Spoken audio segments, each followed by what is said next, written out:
Good morning everyone. तो ये मैंने अभी जो आपको स्टोरी दिखाया ना, तो ये मेरे बच्चे को ना हॉलीडे होमवर्क में मिला है कि आप स्टोरी पढ़ के सुनाने के लिए भी, और उसका ना फिर वर्ड्स के ट्री बनाने हैं जो मतलब हार्ड वर्ड्स आपको लग रहे हैं या पहली बार आपने सुना है, तो उसका ना ट्री बनाना है।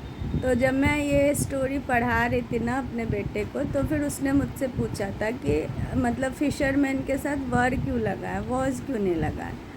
तो एक तो ये चीज़ मतलब मुझे थोड़ी सी अजीब लगती है कि बच्चे को ना मतलब इनिशियल चीज़ें नहीं सिखाई जाती हैं।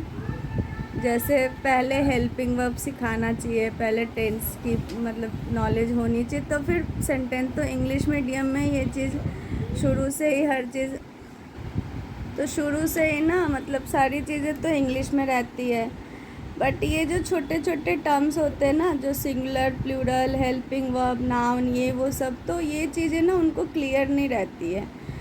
तो इसमें एक तो थोड़ा सा हो जाता है, जैसे बहुत सारे प्ले स्कूल्स ऐसे होते हैं ना जो हम मतलब जैसे जिस स्कूल में अभी मेरा बेटा पढ़ रहा है तो उसी का किंडरगार्टन है, तो हो सकता है उसमें ये चीज़ें बताई गई हो, बट ये पहले उसमें नहीं पढ़ा है, ये किसी और स्कूल में पढ़ा है। तो यहाँ पे जहाँ इसने पढ़ाई करी है इससे फर्स्ट से पहले तक, तो उसमें कुछ भी इस तरह की चीज़ें नहीं सिखाई गई थी।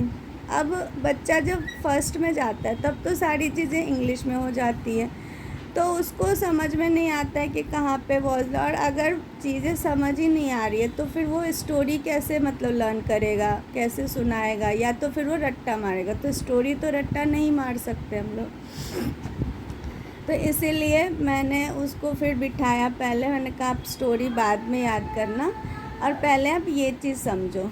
तो मैंने उसको फिर हेल्पिंग वर्ब का थोड़ा सा बताया था कि कैसे क्या होता है, तो मैं आप लोगों के साथ भी शेयर कर रही हूँ। अगर आपको मेरा वीडियो अच्छा लगे तो पहले तो वीडियो लाइक कर दीजिएगा, और आप लाइक करोगे तो फिर मैं ऐसे वीडियोस और बनाऊँगी।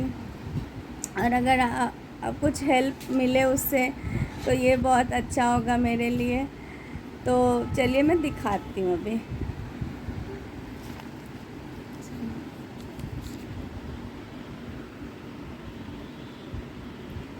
तो ये पहले तो मैंने इसमें उसको ये चीज़ बताया कि 3 टेंस होते हैं, प्रेजेंट टेंस, पास्ट टेंस और फ्यूचर टेंस। तो तीनों टेंस के लिए अलग अलग हेल्पिंग वर्ब यूज़ होता है। ये उसने अपने नोटबुक पे लिखा है नाम। तो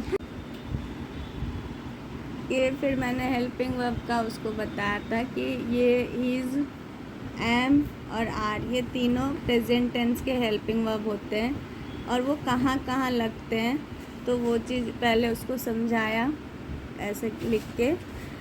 आप देख सकते हो, इज़ का अलग, एम का अलग और फिर आर का अलग, और उसके बाद फिर पास्ट का बताया। तो ये पास्ट के हेल्पिंग वर्ब्स हैं सारे।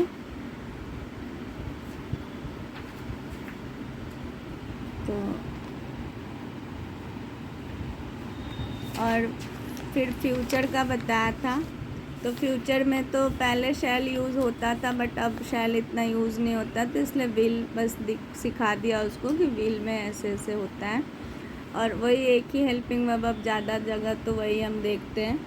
तो इस तरह से अगर आप भी मतलब थोड़ा क्या बोलते हैं, मतलब अलग अलग वो डिस्टिंग्विश करके अगर उसको दिखाओगे बच्चों को, तो शायद उनको चीज़ें समझ में बेटर आएगी। और ये मतलब ये चीज़ें ना फिर वो लॉन्ग टाइम तक चलती रहती है, क्योंकि फिर बच्चे ना प्रॉपरली समझ नहीं पाते हैं और फिर वो प्रॉपर सेंटेंसेस नहीं बना पाते हैं, लिख नहीं पाते, तो वो प्रॉब्लम हमेशा ही उनके साथ फिर आती रहती है।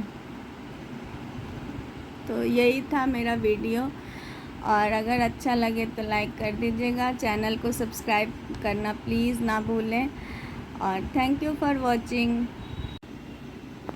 Bye bye, take care.